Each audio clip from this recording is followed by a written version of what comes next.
Assalamualaikum at magandang araw, Bangsamoro. Nasa 300 na participants mula sa iba't ibang madrasa lumahok sa First Elbeya Islamic Dawah Series sa Cotabato City. Molly Barm nagsagawa ng payout 300 na kabinipisyo sa Tupad program. Pagpupulong ng TWG ng Mole at DMW isinagawa.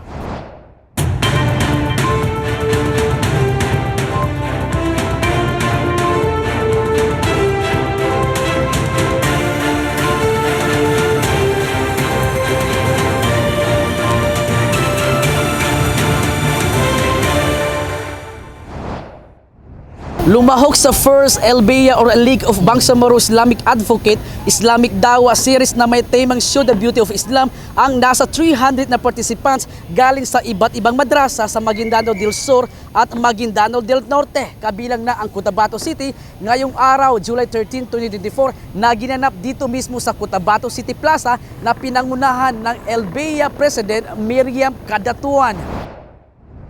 Layunin ng programa na may pakita ang kagandahan ng rehiyong Islam at may paabot ang iba't ibang magagandang turo ng Islam. Ang Dawah Series ay isasagawa 2 beses sa isang buwan at marami pang paparating na programa ang inihahanda ng organisasyon. Masaya namang sumubok magsuot ng hijab ang 2 mag-aaral mula Cotabato City.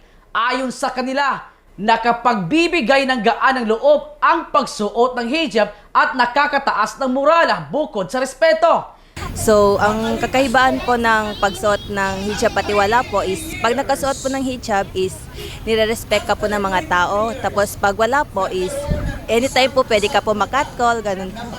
Dagdag pa nila, mananatili na silang magsuot ng hijab upang makasanayan ito. Samantala, nagbigay ng kanyang inspirational dawa si Ustadza Faujia Musanif sa mga kabataan patungkol sa kahalagaan ng kababaihan at negatibong aspeto ng hindi pagsusuot ng hijab.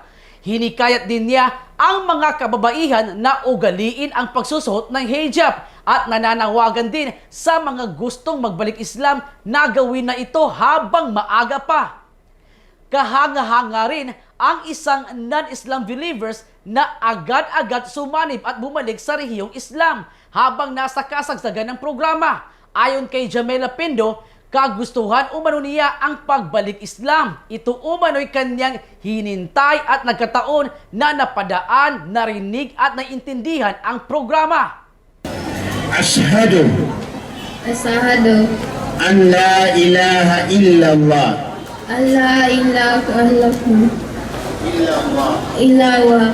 wa ashhadu anna Muhammadan Rasulullah. Nagpasalamat naman si Elbeya Founder President Mariam A. Kadatuan sa mga dumalo at sumuporta sa Dawah Series na ginanap, lalong-lalo na ang pamunuan ng LGU Cotabato City Mayor Bruce Matabalo para sa lahat. Nananawagan din si Elbeya President Kadatuan na antabayanan pa ang mga iba pang programa ng Elbeya sa mga darating pang mga araw. Mga Kabangsamoro, inanyahan po namin kayo na sumali o manood sa aming mga programa o makinig sa aming napakagandang dawa regarding po sa Islam.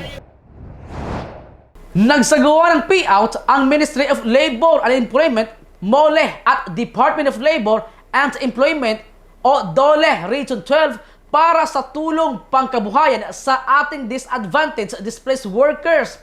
Tupad program noong Hulyo 11 sa Rosary Heights, Cotabato City. Narito ang report.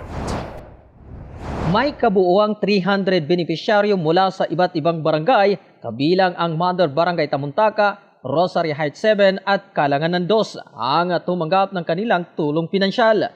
Nagpasalamat din ang mga benepisyaryo at binanggit na malaking tulong ito sa kanilang mga pamilya. Ayon kay Consultant Carlito Coloso, mahalaga ang pagtutulungan ito upang tugunan ang mga hamong pang-ekonomiya. Pinuri rin ni Mole Minister Muslim Gisema sina DOLE Secretary Benvenido Lagisma at DOLE 12 Regional Director Joel M. Gonzales para sa kanilang pakikipagtulungan. Hinimok naman ni Supervising Leo Romereco Carrasco ng DOLE Region 12 ang mga benepisyaryo na magpatuloy sa pagsisikap para sa kanilang paggunlad at kapakanan ng kanilang mga pamilya. Pagpupulong ng TWG ng MOLE at DMW isinagawa.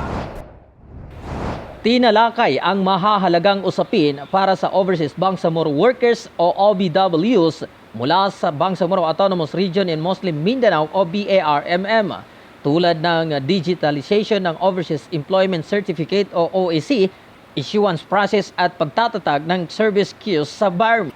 Pinag-usapan din ang pagpapahusay ng data sharing sa pagitan ng DMW at MOLE para masubaybayan ang OBWs. Bukod dito, tinalakay din ang kapangyarihan ng MOLE sa pagsasagawa ng pre-employment at pre-departure orientation seminars o PIOS at PDOS para ihanda ang mga OBWs bago sila magtrabaho sa ibang bansa. Ang DMW ay kinatawanin na ASEC Jerome Alcantara, ASEC Francisco Ron de Guzman, ASEC Vinicio Ligaspi at Director Jarles Tabo. Samantala, ang MOLE ay kinatawanin na Labor Minister Muslim Ingisema.